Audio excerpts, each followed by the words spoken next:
What's up, everybody? Today's story out of San Francisco might just blindside you, because the 49ers are making moves that could quietly reshape tomorrow's matchup against the Browns. If you thought this would be just another routine game week, think again. Before we get into the surprising roster decisions that dropped, let me say this: the energy around this team feels different. Focused. Hungry. And with an early kickoff coming up, the margin for error is razor thin. But real quick, if you love staying ahead of breaking NFL updates, hit that subscribe button, drop a like, and tap the bell icon so you never miss the latest. It helps the channel massively, and I appreciate every single one of you rocking with me. Now, on to the news. San Francisco made a couple of interesting elevations heading into Sunday. Matt Gay got the call to handle kicking duties again, and young linebacker Jalen Graham was brought up as well.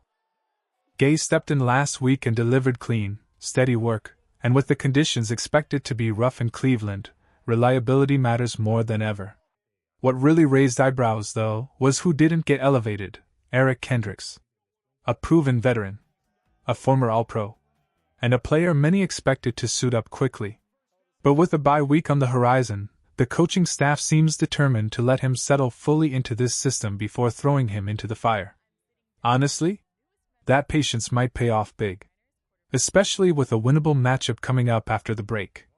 And yes, Eddie Pinheiro remains unavailable, so Matt Gay is once again stepping into a big moment. Last week, he nailed every kick asked of him. This week, he'll face tougher winds, colder air, and a Cleveland defense that forces games into field goal battles. If the Niners pull this off, it'll be because every small detail, every elevation, every substitution, was timed just right. Stick around with me, because what's coming next could shift this whole matchup. Stay with me. Matt Gay stepping in last week and drilling his kicks was honestly a relief, especially with Eddie Pinheiro still battling that stubborn hamstring issue. But the real storyline underneath all this is Eric Kendricks, and the journey that finally brought him to San Francisco. Kyle Shanahan revealed that the team had been in contact with Kendricks for months. Quiet conversations. Steady interest. The door was always open, and Shanahan made it clear they'd wanted him in the building for a long time. Kendricks had options, real ones, but the moment finally lined up, and this time he chose the Bay. Shanahan didn't hide it either. The staff is fired up to have him. And honestly, who could blame them after what happened last year? Remember that wild chapter? San Francisco had a verbal agreement with Kendricks to help fill the Dre Greenlow void. Everything was lined up, until Dallas jumped in and said, "Hey, we've got a starting spot waiting for you." That changed everything. Kendricks took the guaranteed role, signed with the Cowboys, and the Niners scrambled. They brought in Devondre Campbell, and that whole experiment imploded. He quit mid-game, walked off the field, and never put on another NFL uniform. A disaster from every angle. Speaking of disasters, that Monday Night Football mess made headlines for all the wrong reasons. Trayvon Moehrig's shot to John Jennings, yes, that shot, ended with him getting suspended a game and slapped with a $65,000 fine. Jennings fired back at the end of the game and got hit with a smaller fine, but still, nobody walks away clean in a situation like that. Lesson of the night: some lines you just don't cross. But all of that leads us straight into the biggest challenge ahead.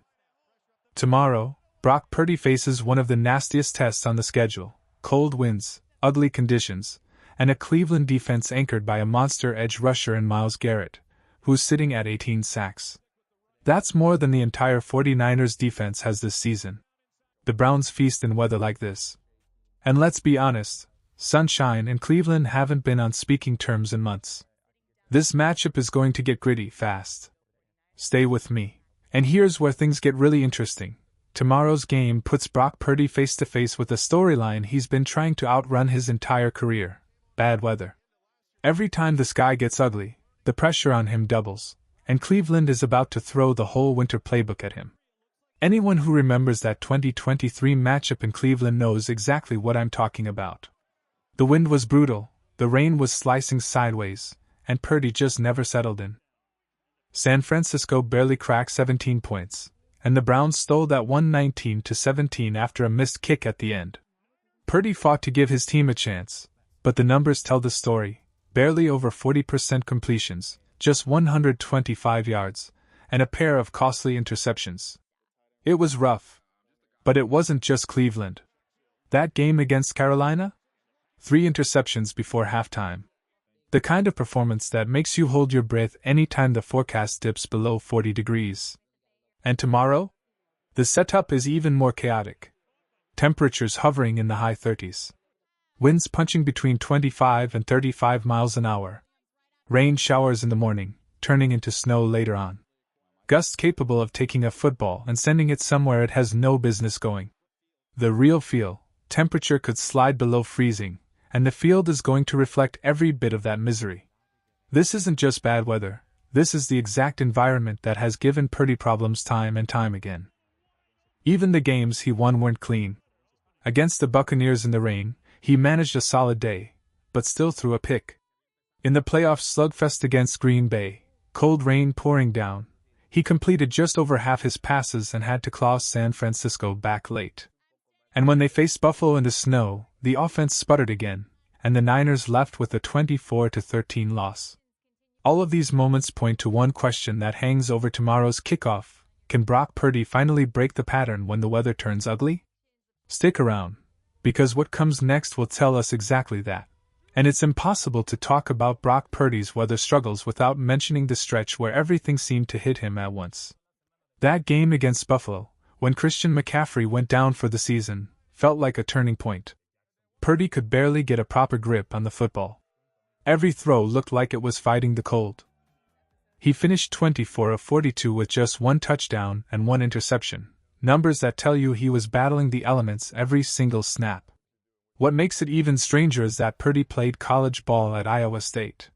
You'd think years in the Midwest would have hardened him to wind, rain, and cold. But college schedules don't always push teams deep into late November or early December brutality, and whatever bad weather experience he had back then hasn't carried over cleanly to the NFL. The same pattern showed up again and again. That rainy loss to the Rams where the offense couldn't buy a first down. Purdy completed only 12 of 27 passes, didn't crack 100 yards, and never found the end zone. Across these rough weather games, his completion rate sinks below 55%, and the touchdown-to-interception ratio flips the wrong direction: 4 touchdowns, 6 picks, plus a handful of fumbles. Some recovered, some not, but all adding pressure the team can't afford. And you see it in the scoreboard too. When the conditions get ugly, San Francisco's offense drops to around 17 points a game. That's nowhere near their normal output. What's even more curious is how this lines up with his recent form. Purdy insists his turf toe isn't affecting him, but against Carolina on Monday night he struggled to put real zip on the ball. Whether it's mechanics, injury, conditions, or confidence, something is off, and everyone is paying attention. On the flip side, the Niners do have one encouraging trend: they'd beaten 7